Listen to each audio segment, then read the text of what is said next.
아멘. 자, 우리 하나님을 찬양합니다. 할렐루야, 우리 하나님을 찬양합니다. 우리 주님을 사랑하시면 크게 아멘 하겠습니다.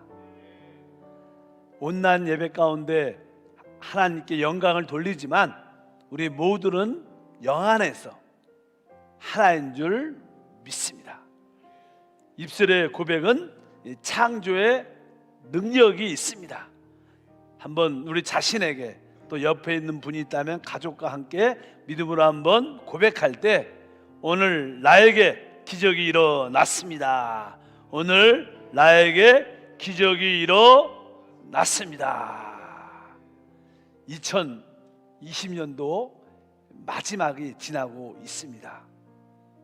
워낙 세계적으로 어려운 환경 가운데 있기 때문에 새해가 온다는 그런 마음은 들지 않겠지만, 그럴지라도 또 한 해가 바뀌면서 주님의 다시 오심이 가까이 옵니다. 좀 더 2021년에는 우리가 소망하는 그리스도가 좀 더 가까이 우리 심령 가운데, 우리 가정 가운데, 우리 삶 가운데 깊이 다가올 줄 믿습니다. 그분을 통해서 우리에게 많은 간증과 축복이 함께 합니다. 다시 한번 21년도 우리 한세교회 표가 있습니다. 첫째 부활에 참여하는 교회. 여러분 모두가 첫째 부활에 참여하는 은혜가 있기를 축복합니다. 자, 오늘 저는 계시록 22장 16절에서 17절 말씀을 가지고 새 예루살렘의 내용들, 오늘 특별히 계시록 21장과 22장을 말씀을 가지고 새 예루살렘이란 제목으로 이제 마지막 말씀을 나눕니다.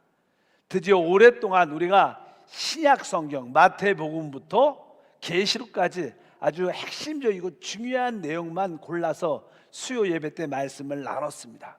오늘 2020년이 끝나는 마지막 수요 예배를 우리 계시록 말씀도 오늘 끝납니다. 일단은 지난번에 이어서 그 새 예루살렘이 어떠한 내용이 있는가, 특별히 계시록 21장 23절에 이렇게 기록되어 있습니다. 그 성은 해나 달의 비침이 쓸데없으니 이는 하나님의 영광이 비치고 어린 양이 그 등불이 되심이라.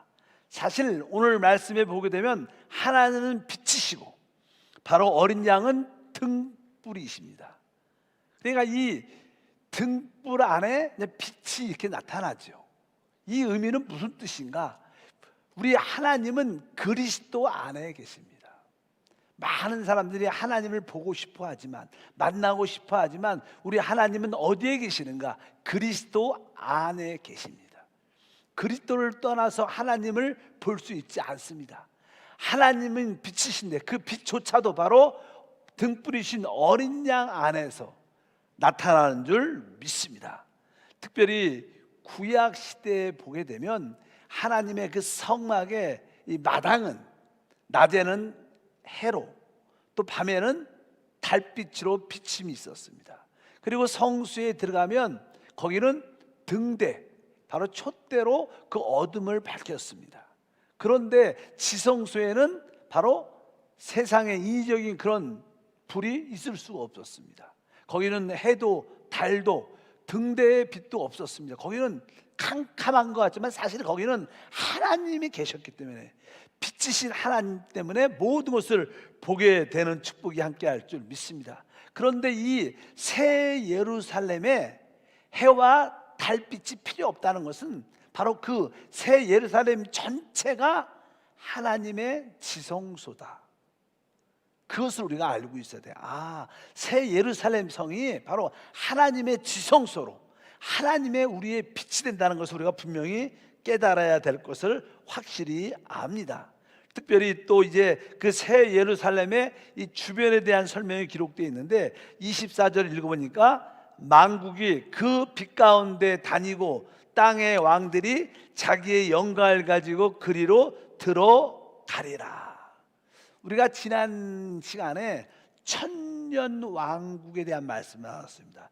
이 땅에 하나님의 통치, 천년 동안 마귀가 결박되고 하나님의 다스림이 임하는데, 근데 바로 우리야, 또 그리스도의 신부가 된 이기는 자들은 그리스도와 함께 공동 왕이 돼서 통치하지만, 이 땅에는 많은 거민, 만국들의 백성이 살죠. 하나님 백성들이. 근데 그 백성들이 이 마지막 부분에 마귀가 다시 한번 풀려나면서 인류의 육신 안에 있는 반역적인 모든 요소가 다 드러나서 그들은 이제 거역적이고 반역적인 자들은 불못에 던져지고, 이 땅에 천년 왕국에 남아있는 그들이 이제 새 땅으로 들어가게 됩니다. 새 땅에 바로 하나님의 백성이 되는 줄 믿습니다. 그러니까 하나님의 그 만국이 이 땅에 있기 때문에, 새 땅에 있기 때문에 아마 거기에도 왕들이 있을 겁니다. 왕들이 있죠. 그래서 그 왕들이 바로 이 새 예루살렘의 그 하나님의 빛의 영광을 따라서 이 성에 자기의 영광을 가지고 자기들이 하나님을 누렸던, 뭐 사실 영광이라는 것은 자기가 가지고 있는 모든 영적인 부유함을 말합니다. 자기의 부를 영광이라고 말하는데, 바로 그러한 많은 누림을 가지고 우리 그 새 예루살렘 성에 들어온다는 이런 뜻을 여기에 설명합니다.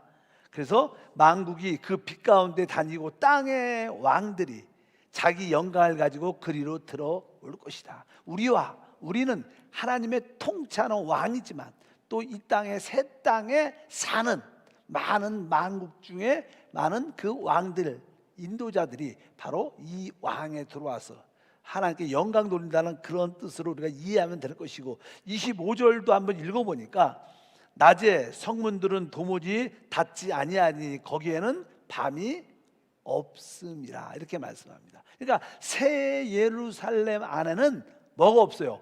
밤이 없습니다. 그러니까 당연하게 해와 달도 필요 없고 오직 하나님 빛이 있죠. 그러나 그 새 예루살렘의 성 밖에, 여기 보니까 낮에는 성물들이 도무지 닫히지 아니한다니까, 낮이란 단어, 낮. 거기에 새 예루살렘 안에는 어둠이, 밤이 없지만 그 성 밖에는 낮이라는 게 있다는 거예요. 낮이 있다니까 어둠도 있다는 것을 의미합니다. 그러니까 일반적인 백성들은 그러한 낮과 어둠이 있겠지만 새 예루살렘에 속한 거듭난 우리들, 하나님의 왕된 우리들에게는 밤이 없다는 거예요.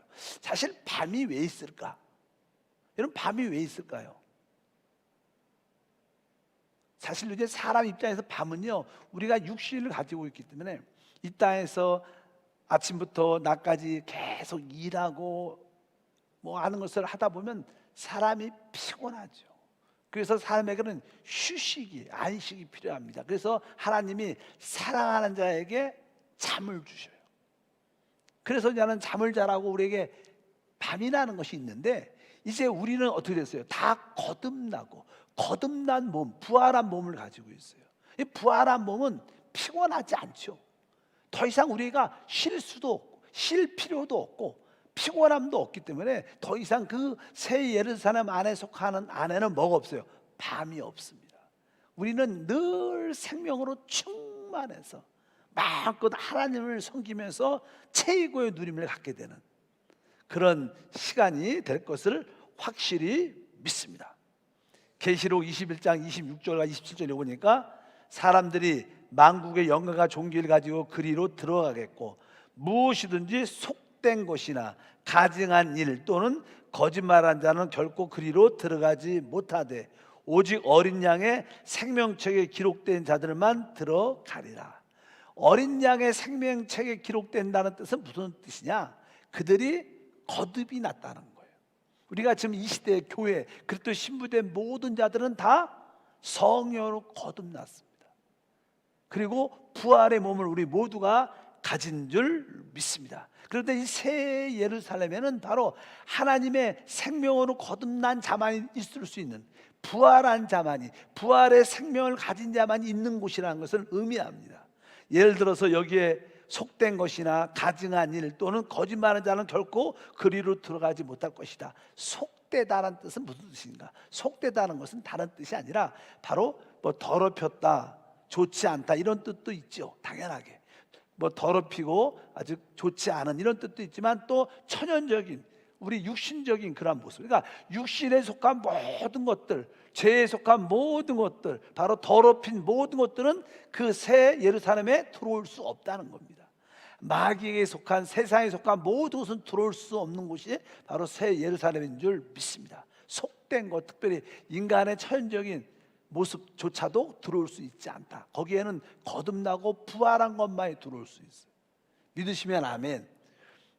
그렇기 때문에 바로 우리 교회가 사실 이 땅에서는 바로 새 예루살렘의 하나의 예표고 축소판이죠. 교회, 참된 교회 안에는 뭐가 없는 거예요. 여기 보니까 속된 것이나 가증한 이런 것들, 우상을 숭배하는 것을 말합니다. 또 거짓말하는 것은 사단에 속한 것이죠. 이런 것들은 결코 교회의 요소가 될 수 있지 않다는 거야. 우리가 보통 일반적으로 교회라는 단어를 쓰지만 사실 참된 교회는 하나님의 신성과 인성에 연합된 하나의 실체입니다. 그렇기 때문에 참된 교회 안에는 속된 것이 있을 수 없어요.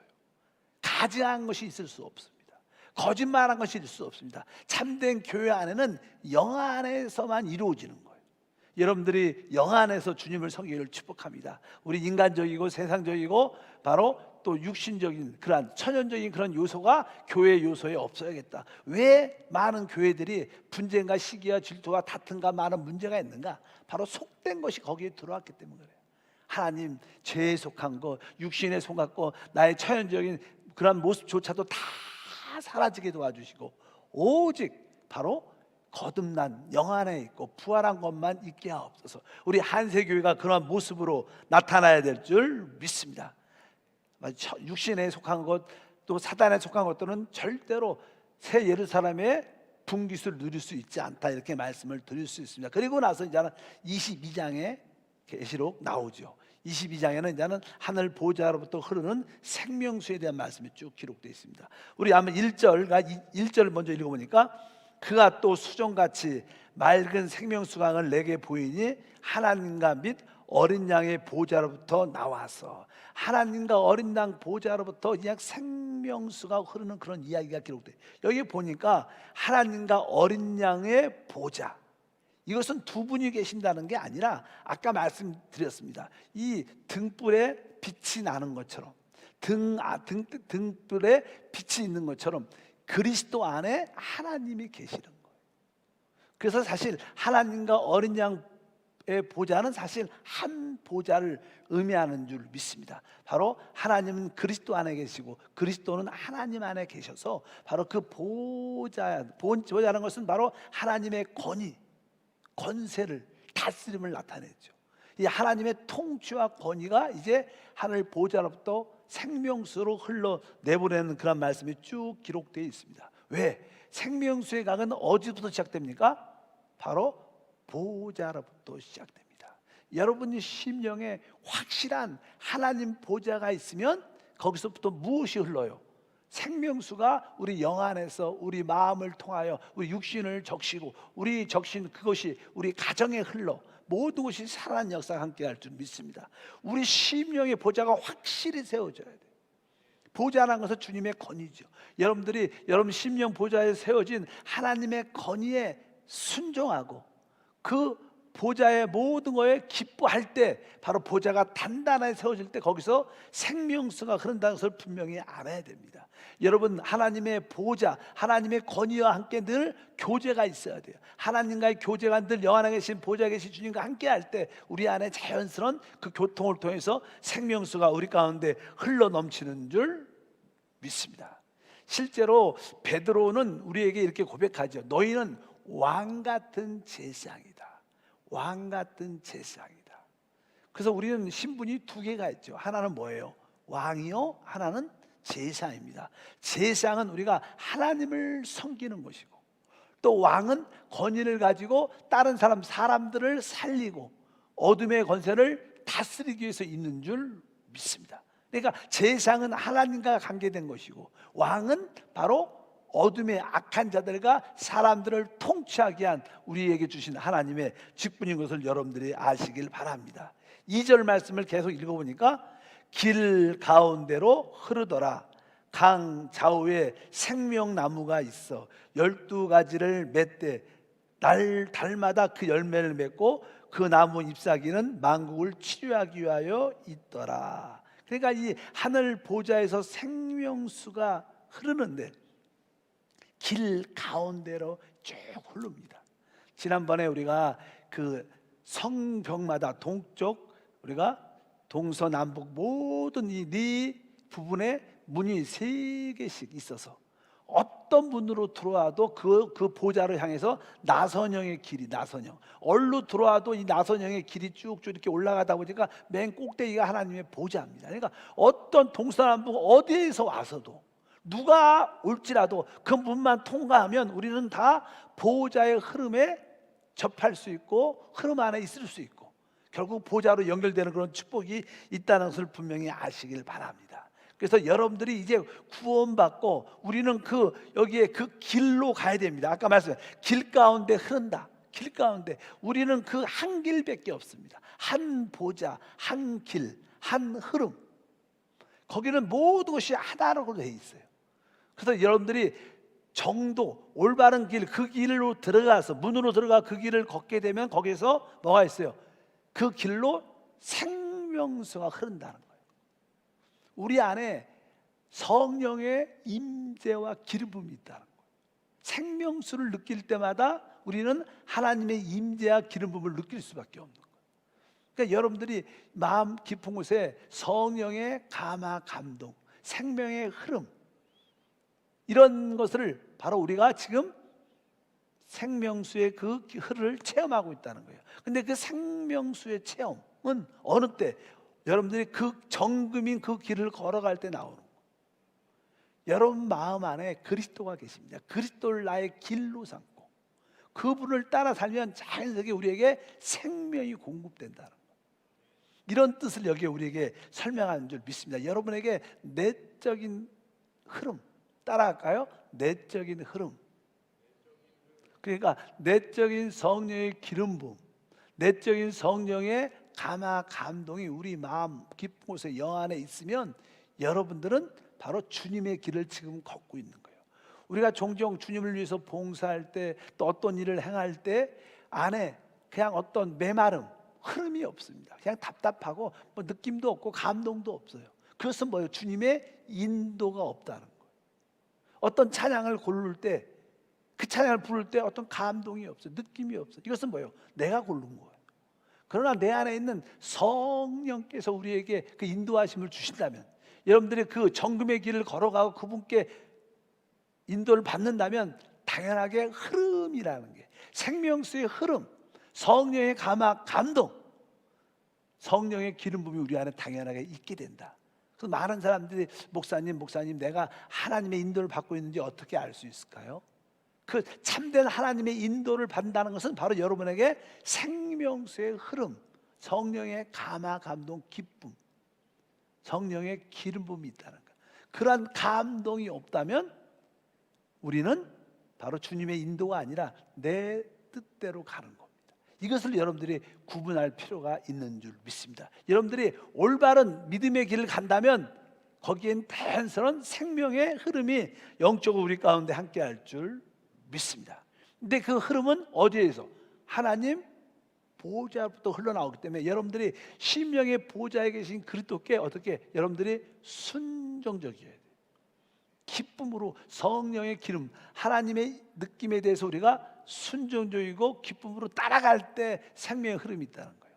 많은 사람들은 대부분 우리 안에 있는 하나님 보좌에서 주시는 성령의 감동에 거역적이죠. 많은 사람들은 순종적이지 않죠. 여러분 안에도 종종 많은 경우에 성령께서 이것을 하라 이런 감동과 느낌이 있어요. 근데 우리는 그런 성령의 감화 감동은 하나님 주님 다음에 할게요. 지금은 아무것도 없는데, 시간이 안 되는데, 항상 우리는 그분의 어떠한 교통과 그분의 인도하심에 대해서 조금은 불순종인 것이 훨씬 많죠. 만약에 우리가 성령의 내주하는 성령의 기름 부음에 50%만 순종해도 아마 우리 신앙생활은 확 달라집니다. 여러분들이 한 70% 이상만 순종해도 여러분 생활 속에 생명수의 누림이 함께할 줄 믿습니다. 어쩌든지 하나님 보호자로부터 주시는 그 모든 주님의 원하심에 대해서 순종하면 생명수가 흐른다. 생명수의 느낌을 갖게 된다. 성령의 기름 부음을 체험하게 된다. 여러분들이 그러한 은혜가 있기를 주님으로 축복합니다. 그래서 우리의 안에 있는, 육신 안에 있는 이 반역적인 거역적인 모든 것이 떠날지어다. 우리 반역과 거역적인 그런 육신 안에서 우리에게 죄가 나오죠. 거기에서 불순종이 나오고, 항상 하나님 내가 육신을 따라 행하지 않게 하옵소서. 내가 성령을 따라 삶으로 내 몸의 행실을 죽이게 하옵소서. 그래서 그 영으로 몸의 행실을 죽이면 삽니다. 그러나 몸의 행실대로 따라가면 우리는 반드시 죽는다고 말씀합니다. 여러분에게 그러한 은혜와 축복이 함께할 줄 믿습니다. 그럴 때 생명나무에서 주는 놀라운 축복과 은혜가 함께할 줄 믿습니다. 2절 말씀에 다시 한번 읽어보니까 길 가운데 흐르더라. 강 좌우에 뭐가 있어요? 생명나무가 있어 12가지 열매를 맺되 달마다 그 열매를 맺는다. 생명나무에는 12가지의 열매가 있는데 달마다 새롭게 열매가 맺어진다는 거예요. 우리의 신앙생활은 항상 새 노래로 주를 찬양, 새 노래가 중요합니다. 이전에 없던 노래, 새 노래라는 뜻이에요. 그런 찬양이 10,000가지 감사의 찬양이 있는데 거기 가면 뭐 이전에 없던 노래, 그 뜻이 뭐예요? 새 노래라는 뜻이에요. 내가 새롭게 주님을 느낀다는 거예요. 이스라엘 백성들은 40년 동안 날마다 만나를 먹었는데 그 만나는 늘 동일했어요. 우리 신앙은 너무 그렇게 돼, 너무 동일한 것만 맨날 먹어서 안 돼요. 우리는 주님에 대해서는 날마다 새로움이 있어야 돼요. 오늘 나에게 예수 그리스도가 새롭게 느껴져서 그 새롭게 느껴지는 찬양을 해야 돼요. 우리 오늘 보 예수와라는 그런 찬양을 아까 했어요. 보 예수와. 항상 새롭게 그렇게 느껴지는 찬양들. 이 시대에 저도 그렇고 많은 성도들이 그런 마음이 있을 거예요. 이 세상에 대한 그런 소망이 별로 없어요. 기쁨도 별로 없죠.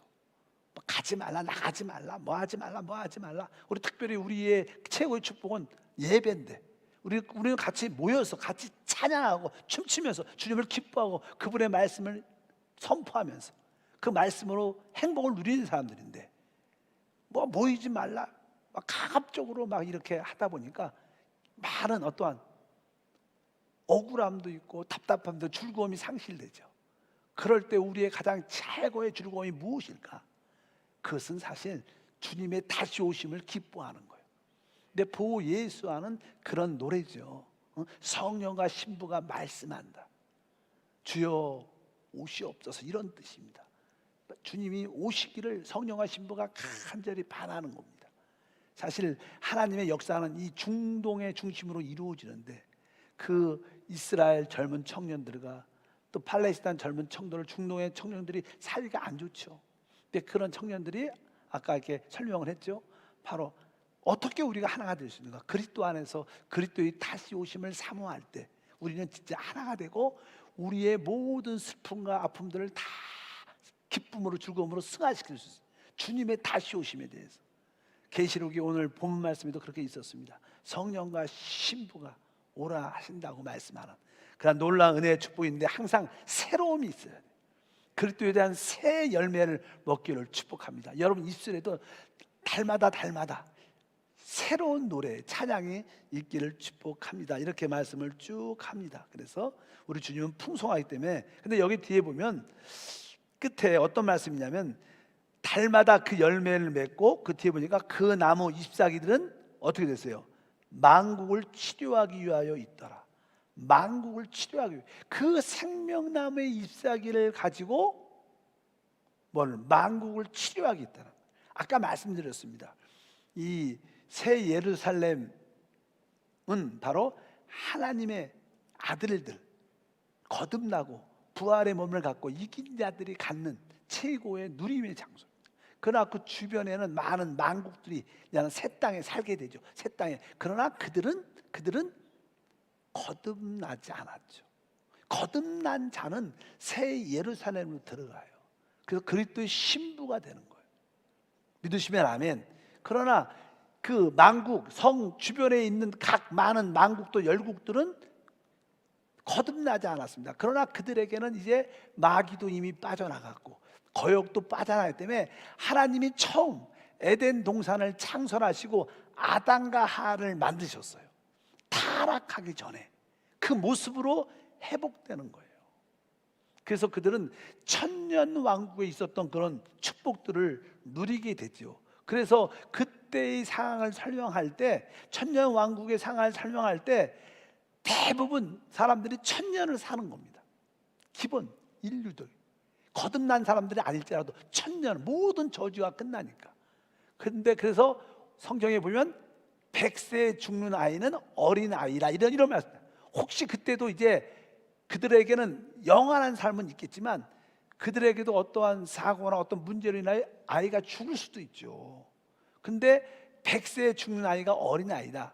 그러니까 아마 지금 우리는 100년 지금 살잖아요. 아마 그때는 모든 그 기간이 1000년이라는 기간쯤 될 겁니다.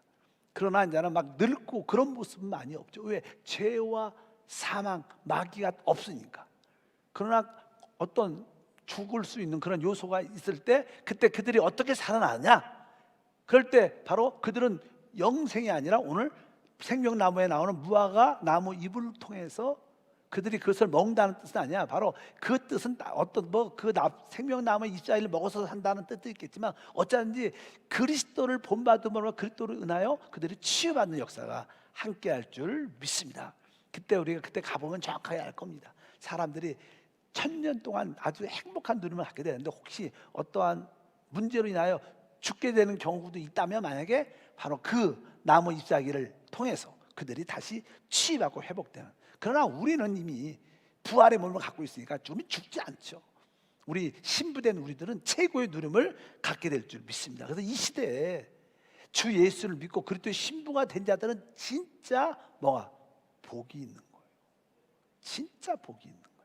또 그것은 유대인들 제사장들과 또 다른 거예요. 또 아까 그 천년왕국 끝나고 이 땅에 사는 많은 백성들과 또 다른 수준이 다른 거예요. 우리는 영원토록 왕노타는 축복을 우리가 갖게 되는 역사가 함께할 줄 믿습니다. 이제 그 새 예루살렘에 속한 모든 구속받은 자들은 진정한 축복을 받게 되죠. 우리들인데 우리는 어떠한 축복을 받는가? 새 예루살렘에서 다시 한번 말씀합니다. 22장 3절에 보면 이런 말씀, 3절을 읽어보니까 다시 저주가 없으며 하나님과 그 어린 양의 보좌가 그 가운데 있으리니 그들의 종들이 그를 섬기며. 이제 새하늘과 새 땅에는 다시는 저주가 없다. 왜? 죄와 사망을 갖고 온 마귀가 영원한 불못에 던져있기 때문에 더 이상 죄와 사망이 없기 때문에 거기는 다시는 저주가 없다. 그리고 이제 거기에 하나님과 그 어린 양의 보좌가 그 가운데 있다냐? 하나님과 어린 양의 그 보좌가 그 가운데 있어서 바로 모든 것이 살아나고 회복되는 역사가 함께할 줄 믿습니다.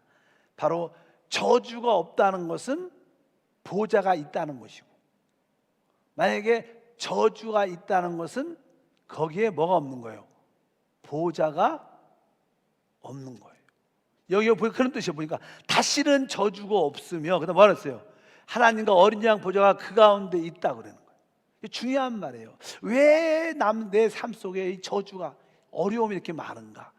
이 가난이 많은가? 질병이 많은가? 이게 혹시 그렇게 질문을 한다면 바로 우리 심령에 뭐가 없기 때문에 보좌가 없는 거예요. 진짜 내가 순종하고 내가 따라갈 그런 보좌가 없으니까 그냥 우리 삶이 힘든 거예요. 항상 저주가 없다는 것은 보좌가 있다는 거예요. 그런 나의 삶에 저주가 있다는 것은 내 안에 보좌가 없다는 거예요. 여러분 심령에 보좌가 있습니까? 있으면 여러분들은 저주와 상관이 없습니다. 이 시대도 마찬가지예요. 여러분 보좌가 있고 심령의 보좌에 계신 그분을 따라 살면 모든 저주는 풀려지고 떠나가고 사라질 줄 믿습니다. 바로 그곳에는 저주가 없는 축복, 또 하나님 보좌를 누리는 축복이 함께 계시고 그들의 종들이 하나님과 어린 양을 섬길 것이다. 4절을 보니까 그의 얼굴을 볼터이요 그의 이름도 그들의 이마에 있으리라. 새 예루살렘에서는 우리 모두가 하나님과 그 어린 양을 섬긴다는 거예요. 섬길 때 여기 보니까 그의 얼굴을 본다. 우리가 하나님을 섬길 때 그 얼굴을 본다는 것은 하나님의 임재가 늘 있다는 거예요. 우리가 봉사도 그래요. 봉사도 여러분들 어떤 봉사할 때 하나님이 임재가 있고 하나님이 느껴져. 축복이죠. 믿으시면 아멘. 어떤 사람은 봉사해도요, 그 하나님의 임재, 하나님의 얼굴이 느껴지지가 않아. 그건 잘못된 봉사죠. 그래서 우리가 하나님을 제대로 봉사하니까 하나님의 얼굴을 보는 거예요. 하나님의 임재를 가득 느끼는 거예요. 하나님을 제사장으로 섬길 때마다 하나님의 얼굴이 보이고 하나님의 함께하심이 느껴지니까 그 기쁨이 충만해지는 거예요. 어차피 여러분들의 모든 섬김에 하나님의 임재, 하나님의 얼굴을 보기를 축복합니다. 그 뒤에 보니까 그의 이름도 그들의 이마에 있으리라. 바로 우리의 이름도 그의 이름, 하나님의 이름이죠. 하나님이 우리 이마에 있다는 그 뜻은 무슨 뜻입니까? 바로 우리가 진짜 하나님의 것이다. 여기에 이렇게 하나님 딱 써서 내가 누구 거래가 하나님 거라는 거예요. 믿으시면 아멘. 그러니까 이마에 이름이 있다는 것은 바로 그 사람이 섬기는 그 사람들이 다 하나님 소유라는 거예요. 최고의 축복이 하나님이 우리의 소유고 우리가 하나님의 소유다. 이러한 축복을 그 새 예루살렘에서 마음껏 누리는 최고의 기쁨과 희열이 아닐까. 저는 이것을 꿈꿉니다. 하나님을 섬기고 그럴 때마다 하나님의 임재, 하나님의 얼굴을 보고 또 주님께서 너는 내 소유니라. 그렇게 하면서 주님이 기뻐하시는 그런 최고의 안식과 누림을 갖는 것이 얼마나 행복한 것을 여러분들이 아시길 바랍니다. 여러분들이 지금 내가 합당하게 하나님을 예배하고 봉사하고 있는가 어떻게 알 수 있어요? 하나님의 얼굴이 보여줘야 하고 하나님의 너는 내 것이라 이런 감동이 있어야 돼요. 여러분들이 그러한 감동과 은혜가 있기를 바랍니다. 그리고 5절 읽어보니까 다시 밤이 없겠고 등불과 햇빛이 쓸데없으니 아까도 말씀드렸죠. 거기는 다시는 밤이 없습니다. 우리는 부활의 몸 또 이렇게 거듭났기 때문에 더 이상 우리는 피곤하고 우리는 이 땅에서 좀 일 좀 하면 저녁 되면 피곤하다 좀 쉬었으면 좋겠다 그런 게 있는데 다시는 저주가 없어요. 우리는 24시간 영원토록 섬겨도 새심이 팍팍팍팍 나가고 그 기쁨이 계속 쏟아나는 진짜 행복한 은혜가 있을 것입니다. 여기 보니까 그렇게 말씀하고 등불과 햇빛이 쓸데없으니 이는 주 하나님이 그들에게 빛이심이라. 그들이 이제 어떻게 해요? 세세토록 왕노릇할 것이다. 그러니까 새 예루살렘에 속한 우리들은 주님과 함께 어떻게 해요? 세세토록 왕노릇하는 영원한 축복을 갖게 될 것이다. 이것이 바로 새 예루살렘에 들어간 사람들의 모든 축복인데 바로 누가? 교회가 들어가는 거예요. 교회에서 이기는 자들이 들어가죠. 다 변화되고 구속받고 변화돼서 하나님과 하나 된 그들이 다 이러한 최고의 축복, 다시는 저주가 없고 아멘. 바로 거기는 더 이상 하나님이 우리를 비춰주셨기 때문에 해와 달빛도 필요 없고 바로 그분이 바로 우리의 모든 것이 된다는 그런 은혜와 축복이 함께할 것을 믿습니다. 이런 이야기를 쭉 들어보면 이게 무슨 뜻인가? 그 새 예루살렘 안에서는 바로 우리의 필요한 모든 것이 하나님 자신이라는 거예요. 진짜 하나님이 우리의 필요의 모든 것이 돼서 우리의 공급이 된다는 거예요. 그분이 모든 것을 채워주시고 공급해 주시고 우리만 만족하는 게 아니라 하나님도 만족하는 놀라운 역사가 함께할 줄 믿습니다. 그런데 여러분들이 기억하세요. 그래서 그 새 예루살렘 들어가면 어디? 그 진주문을 통해서 들어가는 거예요. 진주문. 아멘. 그 진주문은 무엇입니까? 죽음과 부활을 통해서 거듭나야 된다. 지난번 말씀드렸죠. 조기에다가 이렇게 어떤 모래가루 같은 것이 딱 들어가면 이게 그냥 죽음을 그러니까 이게 속살에 닿으니까 아프죠. 그러니까 계속 그 모래에다가 분비물을 톡 덮어다는 거예요. 그러니까 그것은 죽음과 부활을 통하여 우리가 진주문을 통과하게 되는 거예요. 그래서 우리가 거듭나는 것이죠. 우리가 침례와 바로 성령을 통해서 우리가 진주문을 통과할 때 그 안에 하나님의 백성, 하나님의 아들들에서 누리는 최고의 축복이 우리 가운데 함께할 줄 믿습니다. 사실 지금 새 예루살렘을 설명하고 있잖아요. 근데 인간의 말로 이것을 다 표현하기가 어려운 거예요. 사도 요한은 직접 그것을 받고 성령의 계시로 그것을 다 기록했지만 우리는 또 그렇게 직접 봐서 기록한 사도 요한과 말씀을 대하고 읽는 우리하고는 또 언어의 장벽도 있어요. 그래서 제가 여러분에게 설명할 수 있는 것은 한 부분밖에 안 되죠. 그러나 이러한 놀라운 역사, 저는 뭐 개인적으로 제가 이렇게 말씀을 전하지만 말씀을 전하면서도 그 새 예루살렘의 어떤 구조나 그 내적인 상태나 모습이 느껴져요. 어쩌든지 말로 표현할 수 없지만 진짜 좋은 곳이야. 하나님과 하나를 되는 그 놀라운 신비의 역사를 여러분들이 누리시길 주님으로 축복합니다. 제가 여러분들한테 그런 얘기를 안 했지만 우리 교육자하고 그런 얘기를 한번 했어요. 요즘에 넷플릭스에서 유명한 방송 중에 하나가 자연에 대한, 그 중에 문어 선생님이란 그런, 그거 한번 보시면요, 그 어떤 문어와 어떤 해양 학자 박사와 친밀해져. 어디 바닷속에 사는 문어하고 사람하고 이렇게 친밀해지는 거예요. 그래서 그 사람이 그 문어 집에 가까이 가서 계속 일주일, 2주일 동안 계속 쳐다만 봐요. 그러니까 이제 처음에는 문어가 좀 경계심을 갖다가 한 1, 2주 지나니까 저 사람은 적이 아니구나, 저 사람은 나를 해할 마음이 없구나, 그것을 문어가 느껴서 그런지 문어가 가만히 이렇게 굴에서 숨어있는 상태에서 보고 있는데 한 1, 2주 지나니까 문어가 자기 문어 팔로, 다리인가 팔인가, 다리죠, 문어 다리로 한 다리가 쭉 나와서 그 사람의 손에다가 쫙 올려요. 내가 너를 적으로 생각하지 않겠다, 내가 너를 친구로 받아들인다 하고 다리를 이 사람 하다가 쫙 올려요. 그 빨판이 다 있잖아요. 그러면서 그냥 친밀하면서 같이 이렇게 수영도 하고 자기가 이렇게 조개를 잡아먹는 거, 그의 활동 같은 걸 카메라로 쭉, 실제죠, 실제 사진이에요. 그건 나중에 보면요, 마지막 장면에 보면 그 문어가 막 여러 많은 물고기에게 춤을 추다가 나중에는 그 사람 가슴에 문어가 착 달라붙어. 진짜 그러더라고. 그거 보니까 그걸 보는 나도 전율을 느끼는 거예요. 이 자연에 하나님 만든 모든 피조물과 이 사람과의 어떻게 연합, 하나됨을 서로 느끼는 거예요. 그러니까 이 박사가 너무나 전율과 감동을 느끼는 거. 아마 문어도 그런 느낌이 있었으니까 그 사람 가슴에 쫙 달라붙어 있는 거예요. 그런 걸 보면서 하나님과 우리가 하나 되는 거예요. 결국 이 우주의 모든 생물들이 모든 것이 새 예루살렘 회복이 돼서 하나 되는 거예요. 그 하나 되는 그 최고의 어떠한 감동, 시열, 전율은 그것이 새 예루살렘에 누리는 축복인 줄 믿습니다. 하나님과 우리가 진짜 하나됨을 느끼는 일체 복 중에 복인 줄 믿습니다.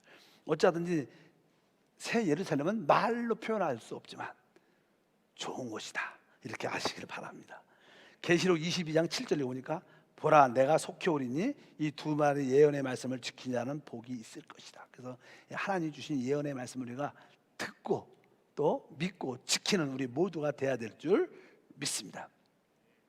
그리고 나서 이제 11절에 보니까 불의를 행하는 자는 그대로 불의를 행하고, 더러운 자는 그대로 더럽고, 의로운 자는 그대로 의를 행하고, 거룩한 자는 그대로 거룩하게 하라. 이 마지막 때가 되면 특징이 있죠. 오늘 말씀에 있는 건 불의를 행하는 자는 더 불의를 행할 것이고, 그래서 정치적으로도 경제적으로도 그렇고 국가적으로도 그렇고 나쁜 사람들은, 뻔뻔한 사람은 더 뻔뻔해지죠.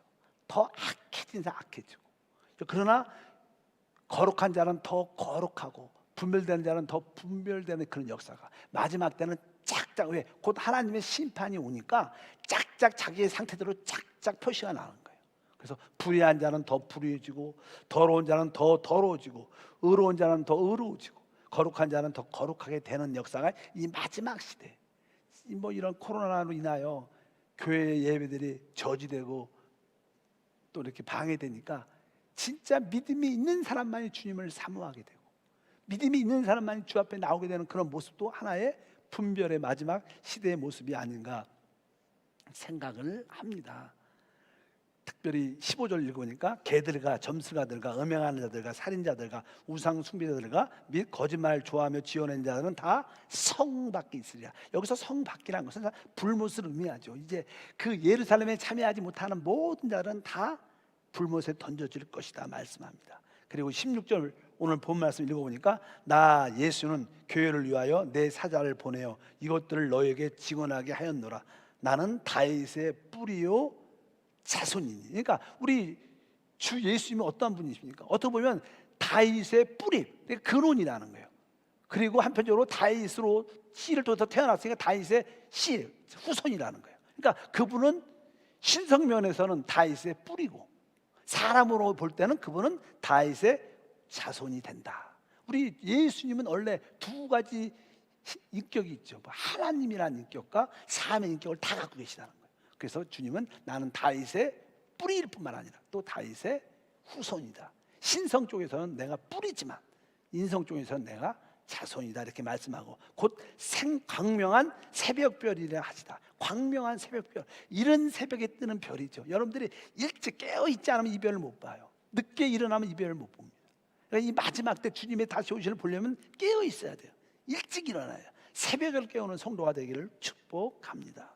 17절 다 같이 크게 읽겠습니다. 성령과 신부가 말씀하실 오라 하시도다. 듣는 자도 오라 할 것이요 목마른 자도 올 것이요 또 원하는 자는 값없이 생명수를 받으라 하시더라. 아멘. 이 말씀을 잘 읽어보면 성령과 신부가 말씀하시기를 오라 하시도다. 누구를 오라 그러는 거예요? 주 예수를 오라는 뜻이에요. 이 말씀을 듣는 자가 오라. 근데 첫 번째, 두 번째 오라는 오라 하시도다. 듣는 자도 오라 할 것이. 이것은 주 예수님에 대한 오심을 말씀하는 거예요. 이제 우리 성령이 우리 안에 계시잖아요. 우리와 이제 하나가 되는 거죠. 신부와 하나가, 결국 성령이 우리 안에 오셔서 계속 우리를 변화시켜서 결국 우리와 하나가 딱 될 때 이제 같이 말합니다. 그렇죠. 우리가 같이 성령과 신부가 같이 하나가 됐다는 거예요. 그리고 우리의 바로 그 하나님, 우리의 주님을 기다리는 거예요. 주여 오시옵소서. 성령과 신부가 바로 주님의 오심을 구하는 거예요. 그리고 마지막에 뭐 이렇게 목마른 자도 오라. 이것은 이제 이러한 모든 생명수에 목마른 자들은 다 오라. 이건 사람들을 말하는 거예요. 그러나 첫 번째 오라, 두 번째 오라는 바로 주님에 대한 오름을 말하는 거예요. 우리 모두가 성령과 신부로서 하나 된 줄 믿습니다. 우리 심령 깊은 곳에 바로 주님의 오심을 사모하는 거예요. 그럴 때 우리 모두가 하나님의 영광을 보게 될 줄 믿습니다. 시간이 많지 않아요. 그래서 마지막 18절부터 성경 마지막을 한번 읽겠습니다. 읽으면 다 읽은 거니까 읽겠습니다. 내가 이 두루마리 예언의 말씀을 듣는 모든 사람에게 증언하노니 만일 누구든지 이것을 외에 더하면 하나님이 이 두루마리에 기록된 재앙을 그에게 더하실 것이요 만일 누구든지 이 두루마리 예언의 말씀을 제하여 버리면 하나님이 이 두루마리에 기록된 생명나무와 거룩한 성의 참여함을 제하여 버리리라. 그러니까 이 땅에서 우리가 누릴 수 있는 최고의 축복 뭐예요? 생명나무와 거룩한 성에 참여하는 거예요. 믿으시면 아멘. 우리가 생명나무 그리스도에 참여하고 또 거룩한 성, 하나님과 우리가 단체적으로 하나 된 그 성에 참여하는 것이 이 인간이 가질 수 있는 영원한 축복입니다. 근데 이 말씀을 자꾸만 빼고 자기 마음대로 해석하면 나중에 이 참여를 못할 것이다. 마지막 20절 읽겠습니다. 이것을 증언하신 이가 이르시되 내가 진실로 속히 오리라 하시거늘 아멘. 주 예수여 오시옵소서. 주 예수의 은혜가 모든 자들에게 있을지어다. 아멘. 이래서 신약 성경을 다 기본적으로 말씀을 나눈 줄 믿습니다. 중심적인 내용만 했기 때문에 여러분들이 한 번쯤 수요 예배 걸 찾아서 한번 시간 있을 때 한번 마태복음부터 계시록까지 한번 말씀을 자꾸만 듣다 보면 신약 성경을 아주 멋있게 읽어낼 수 있고 또 그것을 듣고 나서 하나님 말씀을 이해하면 딴 데로 빠지지 않고 제대로 간 정금의 길을 가게 될 줄 믿습니다. 자, 우리 한번 아까 찬양했어요. 우리 나오세요. 찬양 한번 나오셔서 우리가 아까 성령과 신부가 말씀하시길 오라 하시는 도다. 이 찬양으로 아까 우리 가사 불렀죠. 아주 보 예수와 보 예수야. 한번 불러보겠습니다. 처음 부르지만 불러보시면 은혜가 될 줄 믿습니다.